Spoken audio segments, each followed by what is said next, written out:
Yes. It's Billy, aka Sustainability, and I'm out here in the beautiful Melanesian islands of Vanuatu. This ramblings, I'm going to be going into an award-winning conservation area and be taken around by a man who epitomises why I came out on this journey. Someone who is really saving exactly what he loves. Boom.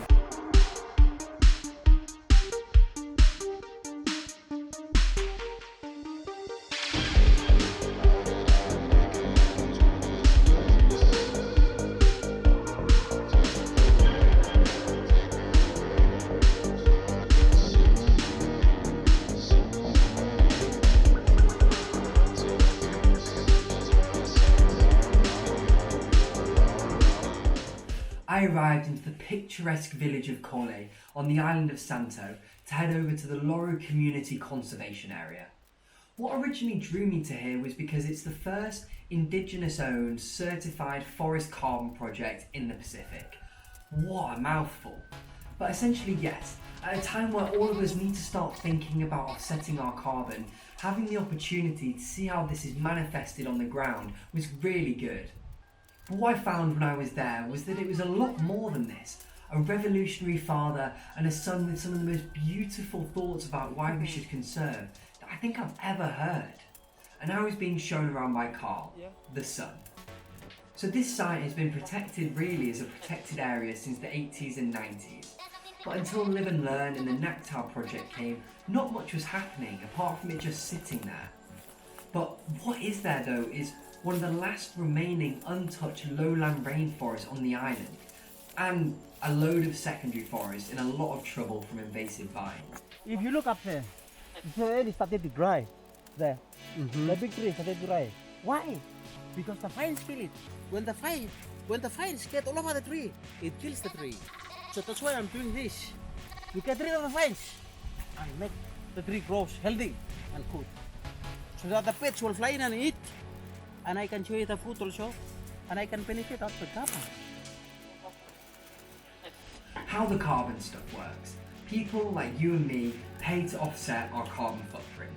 Naktau, who we pay our money to, go and make sure that that amount of carbon is extracted from the atmosphere through planting loads of trees. It's actually so full and dense, isn't it? Oh, don't touch that one. And why should we be offsetting our carbon footprint?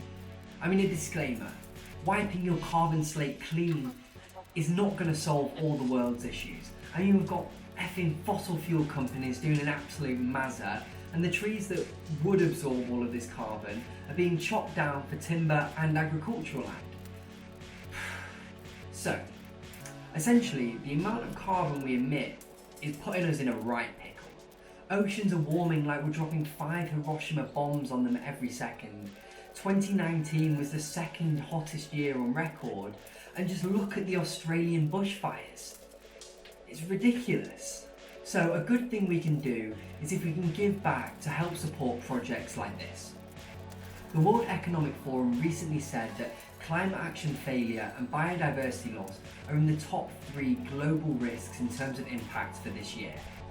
So what's good about projects like this is that it helps both of those two, but it also contributes to the sustainable development of the Indigenous communities.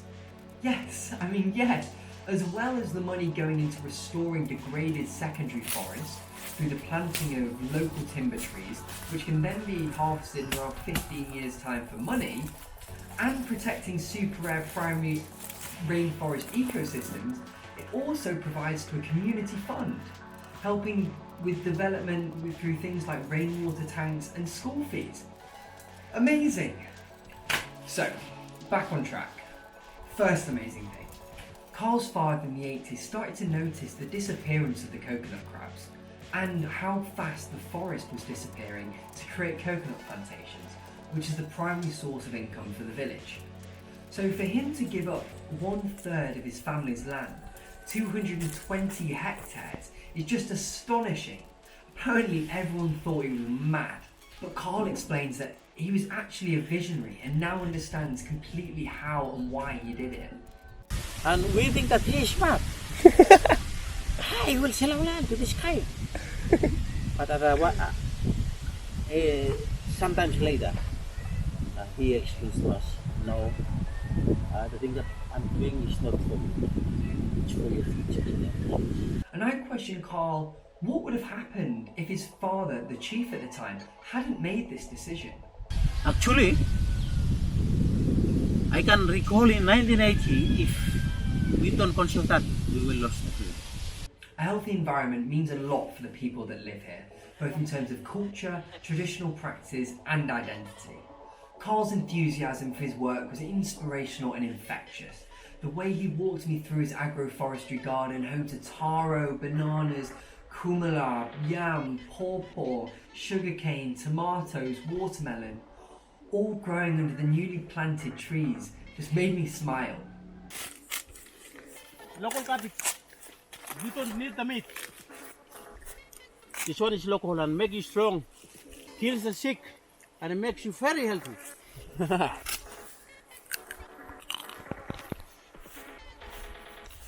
Again. So for Carl, the Carbon Project allows him to spend his days doing what he loves, and he isn't motivated by the money that brings. Through the work that we have done, and we can teach. But it's not how we can develop our minds to think about money more than what we consume. No. Yeah. But more importantly is we want to consume.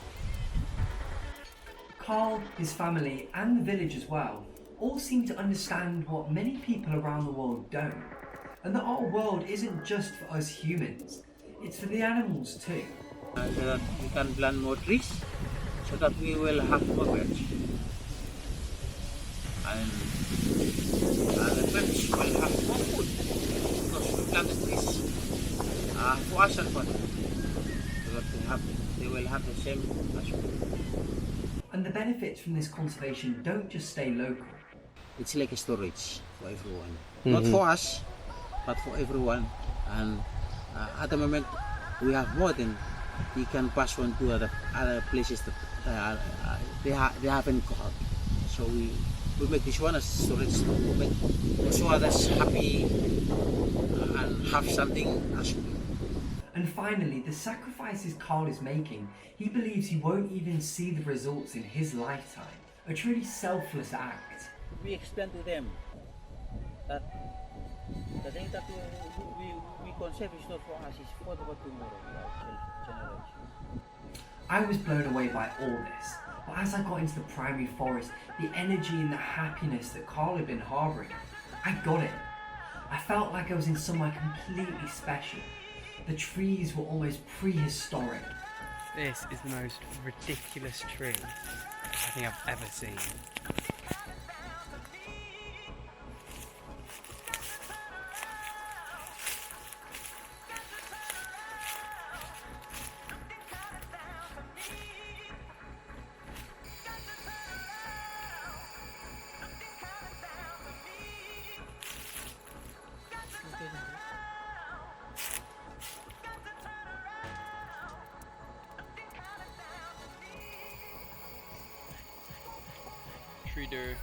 We spotted about 7 endemic birds in about a 30-minute walk, and the noises in the forest were just deafening.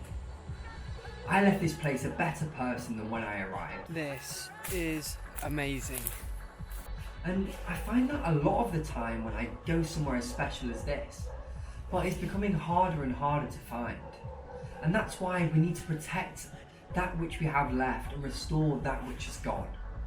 Because having all this, a green forest on your doorstep, birds singing in the trees, a strong sense of community, all the food you could ever want growing in your garden, surely that's the thing which makes the people of Vanuatu some of the happiest people in the world. So Carl and Carl's father, thank you for being the mavericks that we all need. And if you're inspired to offset your carbon footprint, I reckon these Nactal people are brilliant. And I think you have a choice of 3 projects around the Pacific which you can choose to put your money into. So I'll drop the link in the description. But that's all. Ramblings out of here. And to keep up to date with everything, make sure you give all of these a follow.